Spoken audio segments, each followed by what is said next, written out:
And now let's speak to our guest, Dubem Buje, Focal Coordinator, Youth and Diaspora Office of the All Youth Envoy, as well as Dr. Patience Akpan Obong, Professor of Organizational Leadership Studies, Arizona University. Welcome to the news. Glad to have you both join me. Let me begin with you, Dubem. We have seen, different ballots, being rolled out where Donald Trump, as well as Kamala Harris, have come neck to neck. What do you think could have influenced this? For having me, and thank you for your reporter, Ms. Hagen, giving us a sense of the direction of where the election is as it relates to Washington. I'm in Boston here. It's a blue state, so the issues may not be as intense as in the battleground states. Quickly to your question, I think what's driving all of the drama that we're seeing across the world is the strength of the U.S. democratic process, and is the level of civic engagements that you're seeing, and it's also the character of the participants who are driving their party's agenda. And then when you have a high voter turnout, when you have a massive widespread campaign across the 50 states, when you have very active political debates going on, and when you have issues in real time that people want to play in the agenda of each of the leading candidates. There are other independent candidates, but each of the two leading candidates, you will definitely have, this contention. And because the American citizens have been told right from when they're small, right from when they can vote, that their democracy is the mature democracy. Their democracy is the yardstick to determine what happens across the world. It has made people very passionate to some extreme level. It has made people, cone down into their camp so that they can be able to be the one to reshape their country's direction in moving forward. So why we have this contentious stuff is because they want to reshape their nation to fit what they believe should be the direction that their country is going for. So civic engagement is up in the list, and that's why we have all these contentious issues. Well, talking about issues, you talked about, I just want to find out from you, since you are in Boston, what are the challenges for those in Boston that they need Trump or Harris, whoever it is that emerges as the winner, to address?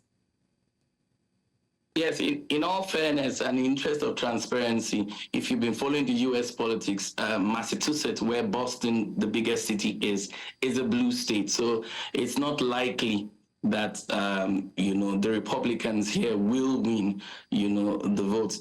More often than not, from all I've seen here in the campaign, it has always been Harris and the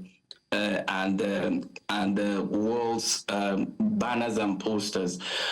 So here it has always been good. But the lesson I think our viewers in Nigeria and in Africa should reflect on, or the lessons to learn, is the power of civic engagement. Too often we are made to be told in Nigeria that civic engagement is when you vote. Not at all. Civic engagement is when that individual, or the person who is a citizen that has the right to vote, can be able to participate in such a way that he can influence his own community, the local region where his community is sited, and the nation in such a way that it shapes well-being, it shapes the developmental framework, it shapes the governance and how they govern their people. So when you say you are in the civic space, if you don't fit all these criteria, it doesn't work. Here, it works so well. Even when you think there's a lot of drama, there are systems in place. The processes will play out. The independent electoral officials will play out. You don't see all the usual chaos, anarchy, non-availability of ballot papers, not knowing who is there. You don't see cohesive force. I have never seen a police officer. I've never seen an army. I've never seen other arms of the security stuff. So the environment is peaceful, and the environment is is there. So it's all about the way, the power of civic engagement, how people are better informed, how people understand what they want, how they can channel their needs. Apologies for and interrupting there. May I quickly get the perspective of Dr. Akpan Obong? I mean, what do you think about both candidates, Kamala Harris as well as Donald Trump? Do you think either of them spoke to the issues America is facing or the world at large? Thank you so much for having me. I'm in Arizona, so I'm in one of the 7 swing states. And before I get to your question, the swing states are called, well, the battleground states because they can swing blue and they can swing red. I'm not necessarily going by the number of electoral votes they have. There are solid blue states, like my young friend there said of Massachusetts, and there are solid red states like was a solid, like Oklahoma. So those states are not in contention because the votes from those states are expected. But the 7 battleground states, they swing in some elections, they can swing red, they can swing blue. That's why they are so important, because if you win in those states, then you're guaranteed to win the general election. And then on the issue, the question you asked, so what are the issues that the candidates addressed? Apologies, Dr. Akpan. For transparency and full disclosure, I am Team Harris. I was going to ask you. So my views are likely to be I'm prejudiced, but I'll try my best to be neutral in addressing your question. And so they addressed the issues that the candidates addressed are immigration, from different perspectives, economy from different perspectives. Those were the 2 major issues. And then there was the issue of freedom, women's reproductive rights. And the candidates came at that too from different perspectives. So those were the 3 major issues. Foreign policy did not really feature during this election cycle. But so the 3 major issues, economy, immigration, and women's reproductive rights. And again, the candidates came at those issues from different perspectives. If you want me to talk about the different perspectives, I'll go ahead and do that right now, or we can talk about that later. Well, before you go into that, you mentioned, the 7 states can either swing blue or red. I was going to ask you to clarify, when it swings blue, what does that mean? And when it swings red, what does that mean? Okay. For the sake of our viewers I'm sorry for using a shorthand. So when they swing blue, it means they're voting Democrat. So for instance, there's such a battle for Pennsylvania. So if Pennsylvania votes blue, that means they're voting for Harris, right? So if she wins Pennsylvania and a couple of other swing states, then chances are that she'll win the general elections, because then the blue states, the states that vote Democrat, are already solidly behind her.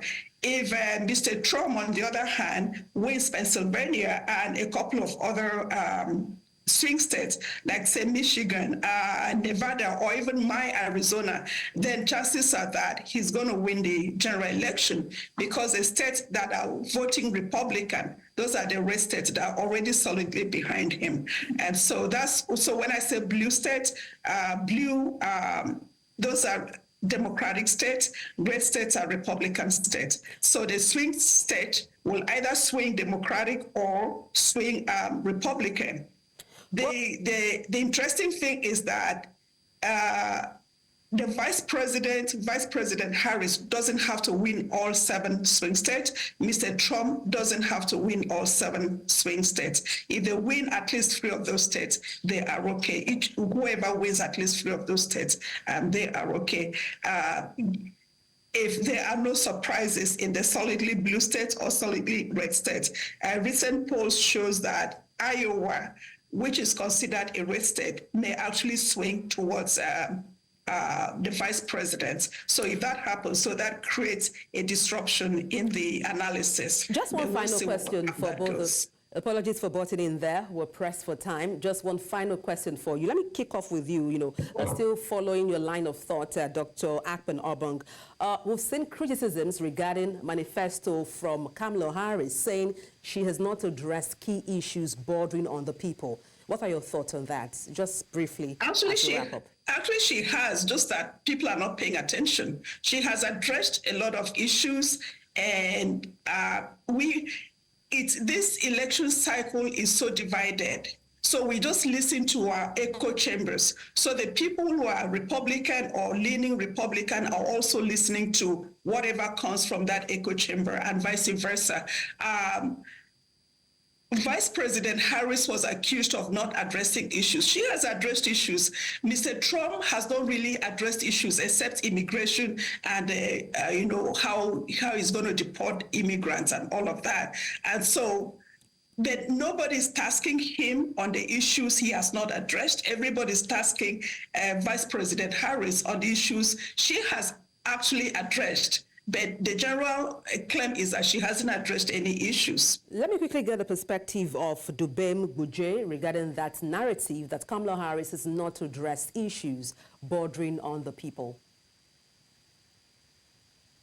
Thank you so much, and thank you, Prof, for the transparency and the honesty.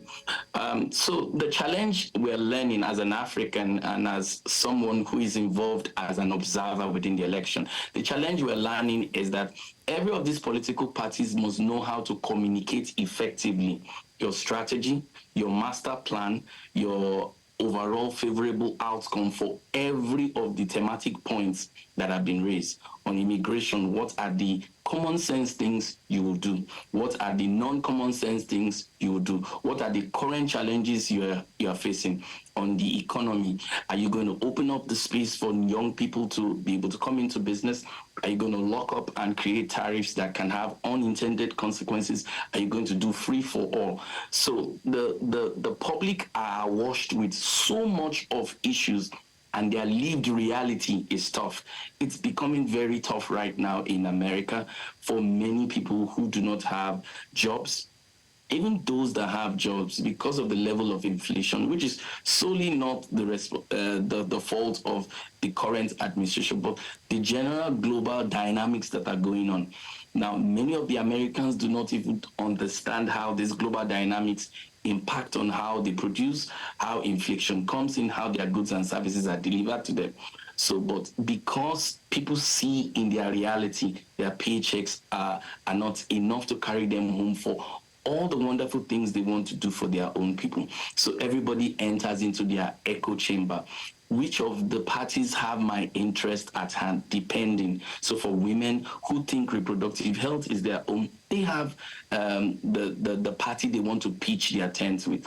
For those who think that's not my priority, economy is my priority, they have the tent in which they want to pick with. But in all fairness, I must commend, Her Excellency Kamala Harris. If you listen to how the discussion is, the discussion at the end of the day is that the nations are divided. Either person that wins will always have to work hard to bring America together. But the lessons I think our Africans need to realize is it's obvious that in the continent of Africa, we're not practicing democracy because all the issues, it's not a political party's agenda. These are issues that people are being discussed in real time. And I'm you can afraid, see thousands that's of the most we ways can take to from make that happen. So. Thank you so much. That's the most we can take from you. Dubem Gbuje, Focal Coordinator, Youth and Diaspora Office of the All Youth Envoy, as well as Dr. Patience Akpan-Obong, Professor of Organizational Leadership Studies, Arizona University. Thank you both indeed for your time on the news.